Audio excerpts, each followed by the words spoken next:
அனைவருக்கும் இனிய வணக்கம். நான் உங்கள் மதுரை ராமகிருஷ்ணன். வாழ்க்கையை நமது வாசிப்பிலிருந்தும் தேடுதலிலிருந்தும் நமது ஆன்மீக கதைகள் சொன்ன புராணங்கள் சொன்ன வழிகாட்டுதலின் பேரிலும் நம்மளுடைய வாழ்க்கையை நடத்தும் போது இந்த வாழ்க்கையினுடைய அர்த்தத்தை நமது பிறப்பினுடைய ரகசியத்தை நாம் புரிந்து கொள்ள முயற்சி செய்வது தான் இந்த நிகழ்ச்சியினுடைய மாபெரும் நோக்கம்.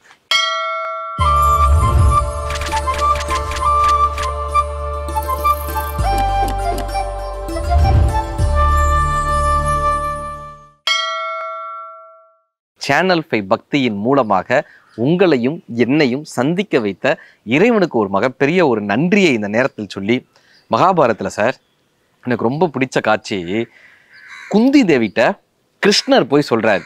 குந்தி தேவிட்ட போய் சொல்கிறாரு, அத்தை உனக்கு ஒரு பையன் இருந்தான் தானே, இந்த 5 பேர் பிறக்கிறதுக்கு முன்னாடி உனக்கு ஒரு பையன் பிறந்தான் தானே, உண்மை தானே, உனக்கு இந்த 5 பேருக்கு முன்னாடி ஒரு பையன் பிறந்தது.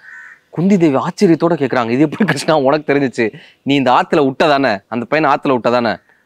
கிருஷ்ணா இது எப்படி உனக்கு தெரிஞ்சிச்சு, இது எனக்கு தெரியாமல் ஏதாவது இருக்குமாத்த, எல்லாமே எனக்கு தெரியத்தானே செய்யும், இந்த பையனை நீ ஆற்றுல விட்டேல.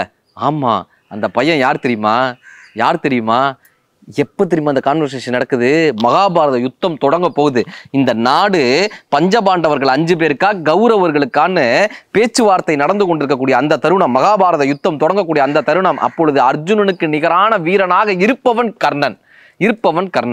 இப்போ கிருஷ்ணர் சொல்றாரு, நீ முதல்ல ஒரு பையனை ஆற்றுல விட்டியே, அந்த பையன் யார் தெரியுமா, அவன்தான் கர்ணன். அவன் ஓம் பக்கம் இருக்க வேண்டியவன், இந்த பஞ்சபாண்டவர்கள் பக்கம் இருக்க வேண்டியவன் துரியோதனம் பக்கம் போயிருக்கான், பாத்தியா, இதுதான் விதி. இப்போ குந்தி கேட்குறாங்க, நான் என்ன கிருஷ்ணா பண்ணுறது, இப்போ நான் என்ன பண்ணுறது, அவன் இத்தனை நாள் அம்மாவை பார்க்கணுன்னு இருக்கான், நீ போய் சொல்லு நான் தாண்டா உன் அம்மா, நீ என் பக்கம் வந்துடுடா, பஞ்சபாண்டவர்கள் தாண்டா உன் தம்பிங்க, பீமனும் நகுலனும் சகாதேவனும் அர்ஜுனனும் தர்மனும் உன்னுடைய தம்பிமார்கள்ரா, நீ இந்த பக்கமாக வந்துடுன்னு நீ போய் கூப்பிடு, கர்ணன் வந்துடுவான். கிருஷ்ணர் சொல்றாரு, கர்ணன் வந்துடுவான், நீ போய் கூப்பிடு. இப்போ குந்தி அவ்வளவு ஆசையோட போய் கர்ணனை நான் போய் அழைச்சிட்டு வரேன்னு குந்தி கிளம்புறாங்க. இப்போ கிருஷ்ணர் சொல்றாரு, அத்தை ஒரே ஒரு நிமிஷம், ஒருவேளை அவன் வரலைன்னா, ஒருவேளை இங்கே தான் ட்விஸ்ட்டு, ஒருவேளை அவன் வரலைன்னா 2 வரம் மட்டும் கேட்டுவான்.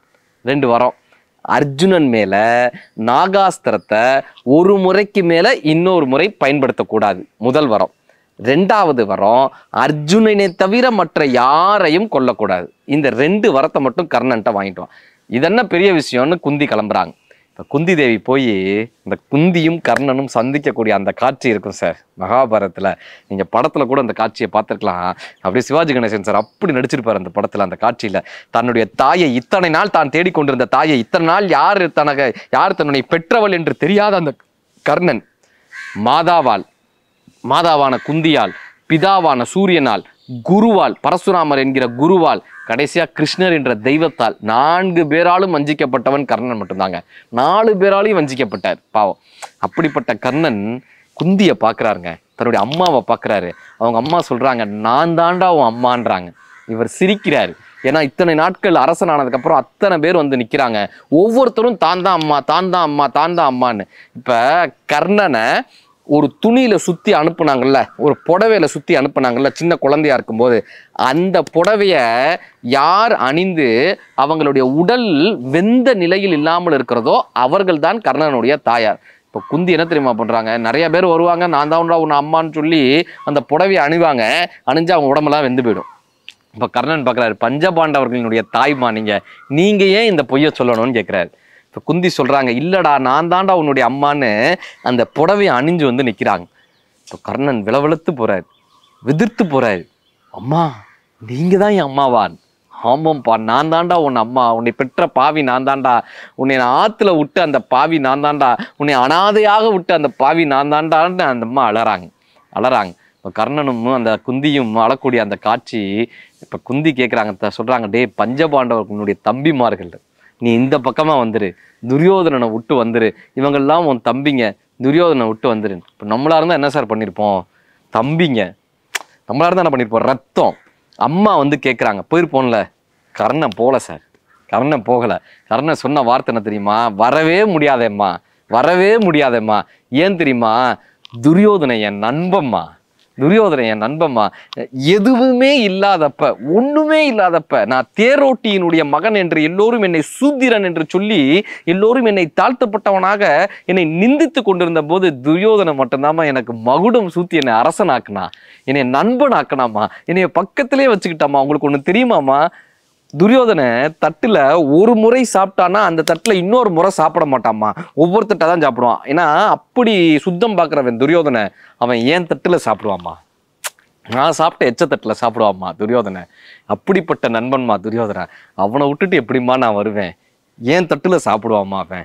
என்னுடைய நண்பன்மா. துரியோதனனை விட்டு நான் எப்படிமா வர முடியும்னு இந்த கர்ணனும் குந்தியும் பேசக்கூடிய அந்த காட்சி இருக்கும். அப்படி கர்ணனுக்கும் துரியோதனனுக்கும் என்னப்பா நட்புனா, ரெண்டு பேருக்குள்ளேயும் ஈகோவே கிடையாது சார். ரெண்டு பேருக்குள்ளேயும் ஒரு சந்தேகமே வரல சார். கடைசி நொடி வரை, கர்ணன் இறக்கக்கூடிய கடைசி நொடி வரை துரியோதனனுக்கும் கர்ணனுக்கும் ஒரு சின்ன சண்டை வந்ததாக கூட மகாபாரதத்துல நம்ம படிச்சதே இல்லை சார். கர்ணனை சந்தேகப்பட்டதாக ஒரு வரலாறே நம்ம படிக்கல. இப்படிப்பட்ட நட்பு இந்த கர்ணனுக்கும் துரியோதனனுக்குமான நட்பு.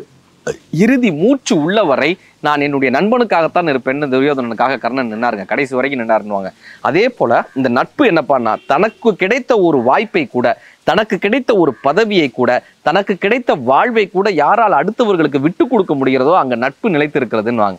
இந்த நெல்லிக்கனி அதியமான் அவ்வைக்கு நெல்லிக்கனி கொடுத்தாருன்னு கேள்விப்பட்டு போனேன் சார். அவ்வை வந்து அதியமானுடைய அப்படிப்பட்ட ஆக சிறந்த தோழியாங்க, ஆக சிறந்த தோழி. அதியமானுக்கும் தொண்டைமானுக்கும் சண்டை வரும்போது அவ்வை தான் தொண்டைமானுக்கிட்ட தூதாக போறாங்க. எப்பா, உன்னுடைய பட்டறையில இருக்கக்கூடிய சாமான்கள்லாம், வேலும் வில்லும் வேல் கல்மோ எல்லாமே கூர்த்திட்டு பளபளப்பா வச்சிருக்க. அதியமானுடைய பட்டறையை போய் பார்த்திருக்கியா? பூரா முனமொழிங்கி போயிருக்கும், பூரா ரத்த கரையோட இருக்கும், பூரா வந்து ஆயுதங்களாக இருக்கும். ஏன் தெரியுமா? அவன் தினம் சண்டைக்கு போறவன், நீ வீட்டில் உட்காந்துருக்கிறவன், உன்னோட ஆயுதம் பளபளப்பா இருக்கு, அவன் ஆயுதம் ரத்த கரையோட இருக்கு, போதுமா பார்த்துக்கொண்டு அதியமானுக்காக வஞ்ச புகழ்ச்சி அணியோடு அவ்வை தொண்டைமானிடம் தூது போனார்கள் நம்ம படிச்சிருப்போம். இந்த அவ்வையினுடைய தமிழ் உலகம் முழுக்க பரவ வேண்டும் என்ற காரணத்தினால அதியமான் தன்னுடைய தோழிக்காக தனக்கு கிடைத்த நெல்லிக்கனியை, இளமையாக இருப்பதற்கு, நீண்ட நாள் உயிரோடு இருப்பதற்கு தனக்கு கிடைத்த நெல்லிக்கனியை அவ்வைக்கு அதியமான் கொடுத்தார் என்பது நாம் படித்த வரலாறு. இது என்ன தெரியுமா அர்த்தம்?